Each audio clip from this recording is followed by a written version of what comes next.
Silvio, você conhece alguém com o famoso dedo podre? Ai, dá tempo para escrever a lista?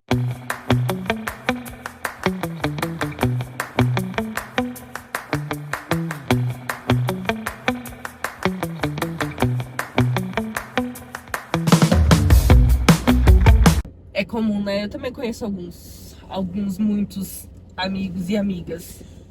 Mas dá uma palhinha aí para quem tá assistindo, Fer. O que é essa síndrome do dedo podre?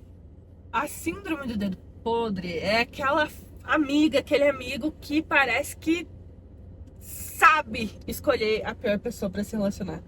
Que termina um relacionamento ruim, e aí quando você pensa que a pessoa acordou, já tá em outro ruim, ou pior, né? É como se das 10 características, uma é boa e 9 é ruim, ela só olha a uma boa. E foca naquilo e esquece todo o resto. Então é pessoas que têm a porcentagem maior de relacionamentos ruins, por assim dizer. Pra não ofender ninguém. Eu lembrei de um amigo, Fer. Ele me contando uma vez, ele empolgado para me apresentar, uma guria com quem ele tava saindo. Cara, você vai ver, é incrível. Nossa, eu tô muito feliz. E daí a gente foi conhecer a pessoa, assim, numa determinada circunstância. E daí eu conversando com a pessoa, pensei, meu, isso não tem absolutamente nada a ver com ele. Depois eu falei, cara, agora me explica. Da onde que você tirou essa afinidade que vocês estão sentindo? Nossa, a gente tem tudo a ver. Tudo o quê? Ah, tudo. Tudo o quê? Né? Tem tudo. Vá me dando alguns exemplos do tudo, já que é bastante coisa, é fácil. Por exemplo, a gente... a, hum, os dois gostam de manga. Nossa, fantástico! Relacionamento perfeito, impecável. Ele tinha uma dependência emocional fortíssima, então ele tentava desesperadamente manter preenchido esse vazio que ele sentia internamente. Então é uma pessoa com síndrome do dedo podre, né? Então, além de ter esse vazio interno, ainda outros traumas fazia costumeiramente fazer escolhas bastante desfavoráveis. Eu acabei de ver um vídeo engraçado no Instagram que eu lembrei agora. De um cara falando que ele se veste de mulher e fica fingindo vários tipos de mulher. Não vou lembrar o nome dele agora. Mas ele falou, o título do vídeo era aquela amiga que se transforma por relacionamento. Aí uma hora tá vestida de cowgirl, a outra hora vira fazendeira, aí depois outra hora gosta de ler e se transformando dependendo do relacionamento, né? Ou seja, uma dependência total e a necessidade de agradar o outro sem pensar na própria identidade, nos próprios gostos e etc. E essa questão de dependência emocional é uma situação bastante complicada, né? E ela está relacionada ao que as pessoas costumam chamar, por exemplo, né? Hoje em dia se usa muito esse termo, de a nossa criança interior. Então eu queria que você contasse um pouquinho sobre a questão da criança interior, para a gente contextualizar um pouco por que essas pessoas têm esse padrão distorcido de escolha. Então, Silvio, quando a gente fala sobre criação, temos pessoas que foram criadas com muito amor e foram valorizadas, e temos pessoas que tudo que faziam não era o suficiente, né? Como você falou essa semana mesmo na rádio, a pessoa tira nota 10 em tudo, mas os pais não valorizam, só falar, não fez mais do que a obrigação. Então, frases que a gente escutou durante a nossa infância inteira, como fomos criados, como fomos amados, como foi expressado esse amor, nos acompanha até a vida adulta, né? E a nossa criança interior, estando ela bem ou machucada, influencia nas nossas decisões hoje, né? Inclusive, principalmente na decisão de relacionamento, né? Como a gente acabou de falar, essa necessidade que a gente vê em muitas pessoas em agradar o tempo todo. Nós, como terapeutas, a gente se pergunta como foi a criação, né? Será que ela também tinha que fazer de tudo para ser vista pelos pais? Então quando você entra nessa questão de criança interior, ela está muito relacionada aqui em terapia cognitiva, que é a nossa área. A gente fala sobre as crenças. Então, crenças, o que são? Elas são ligadas à forma como você aprendeu a enxergar o mundo, assim, lá na origem, lá na base. Então, nós somos uma combinação da nossa predisposição, né, de personalidade, da criação que nós tivemos e das experiências as quais nós passamos. Esse conjunto da obra vai definir, né, cada um de nós com as suas particularidades. Então, quando você passa por uma situação, por exemplo, de uma crença funcional, então o que é a crença funcional?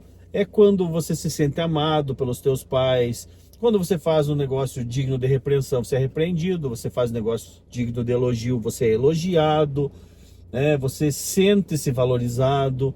Então é uma crença funcional a respeito de como você se enxerga, né? Então você se enxerga com o devido valor, com o devido respeito. Você gosta de você, você tem amor próprio, você sente reconhecimento pelas coisas boas que você faz. Se você pega uma criança, igual o Fernando deu exemplo, não fez mais do que tua obrigação, qualquer pequeno errinho é super valorizado, que não experimentou um afeto saudável, né, de um ou de ambos os pais. Então é uma criança que está ferida, que está machucada. Então essa crença que se formou sobre ela mesma, sobre o seu valor, é uma crença disfuncional, né? Porque ela não corresponde ao seu valor real, houve uma distorção. E daí na vida adulta, né, essa criança acaba, digamos, ficando com essa ferida aberta, porque ela não conseguiu desenvolver amor próprio, então ela precisa sempre triangular por alguém para me oferecer esse amor. Então, como se fosse um espelho para que eu pudesse sentir que eu existo através do outro. Só que daí, se essa pessoa na vida adulta ela encontra uma pessoa boa, que a ame, ela não consegue achar que aquilo está certo, né? Ela não consegue compreender esse amor vindo assim, sem luta, sem sofrimento, sem muito esforço para qualquer migalha de amor. Então ela atribui quase como sendo uma fraqueza do outro, né? Porque está sendo oferecido uma coisa para ela que ela acha que não faz sentido, que ela não merece, que ela não consegue se identificar. E daí ela reproduz o trauma, por exemplo, do abuso e da negligência que ela sofreu, né? Ela encontra pessoas que reproduzam esse trauma, porque assim ela entende o mundo. Então, se eu lutar muito, esse cafajeste ou esse narcisista vai me amar, e daí eu vou provar para mim que eu tenho valor. Isso tudo inconscientemente. E então daí acaba, digamos, ela se interessando por pessoas que vão repetir o padrão de negligência ao qual ela está acostumada, né? É o nosso inferno conhecido, digamos. Então a gente tem muita mais disposição para encarar o inferno conhecido do que arriscar um paraíso desconhecido. Então esse seria, digamos, o que corresponde a essa criança interior, a essas crenças, como que essas crenças desenvolvem a dependência emocional e como que isso se materializa depois na nossa vida adulta. E alguns de vocês que estão escutando em casa devem pensar, nossa, então, né, é impossível, porque vocês estão relatando que crenças funcionais vêm de uma família, de uma criação perfeita. Não necessariamente, mas aí vocês entendem a necessidade da terapia? A necessidade de você não ter um motivo ou de você ser louco para ir para terapia, né? Que era o que se acreditava há alguns anos atrás. Não é necessário ser louco. Todos nós temos as nossas questões, todos nós temos a nossa criança interna em que em algum momento precisa ser ouvida, né? Eu vou dar um exemplo, Fer, que causou um trauma na pessoa grande e não era baseado em uma família tóxica, numa família negligente, mas são crianças, e crianças às vezes elas não têm uma capacidade de compreensão clara dos panoramas. Eu atendia uma pessoa, ele tinha um problema com ansiedade, também um humor mais deprimido, e foi percebido assim, é uma pessoa muito bem sucedida na sua área, mas que era difícil para ele aceitar que ele tinha mérito, que ele era bem sucedido. Então ele tinha um certo complexo de inferioridade, assim, bem marcante. A gente investigando, tentando entender, um dia ele estava me contando sobre a história de vida dele, era ele e um irmão uns 5 anos mais novo, e ele me contando sobre a história de vida dele. Falei, como que foi, por exemplo, na época, nasceu seu irmão, né? E a gente retrocedendo na história, para ver se encontrava alguma coisa. Ele falou, então, né, a minha família era muito humilde, então não tinha, só tinha um quarto na casa. E a minha caminha era do lado da cama dos meus pais. Daí quando meu irmão nasceu, daí eu fui jogado pro canto do quarto.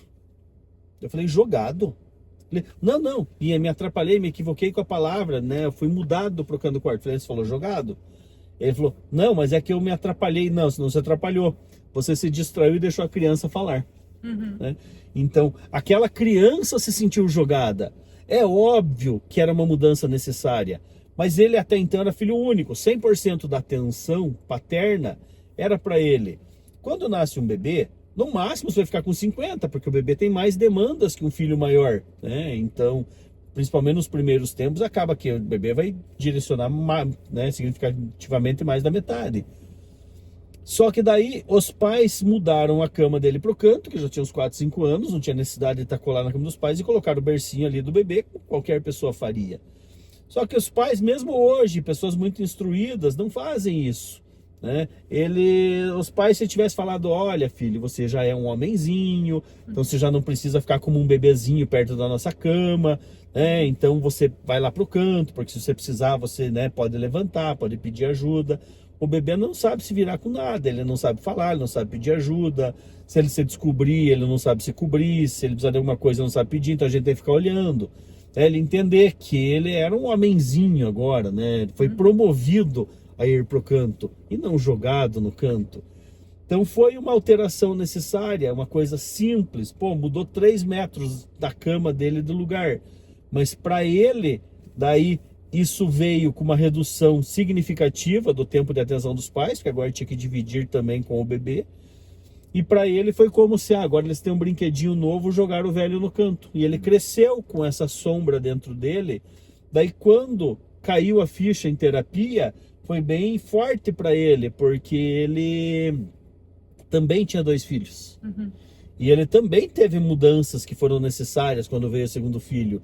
E ele também não tinha percebido sutilezas que poderiam gerar esse tipo de situação. Então veja, não era uma família distorcida, não havia problemas graves, mas um ato, né, acompanhado de uma sequência de adaptações causou um trauma nele. Então por isso a gente precisa olhar para dentro de nós.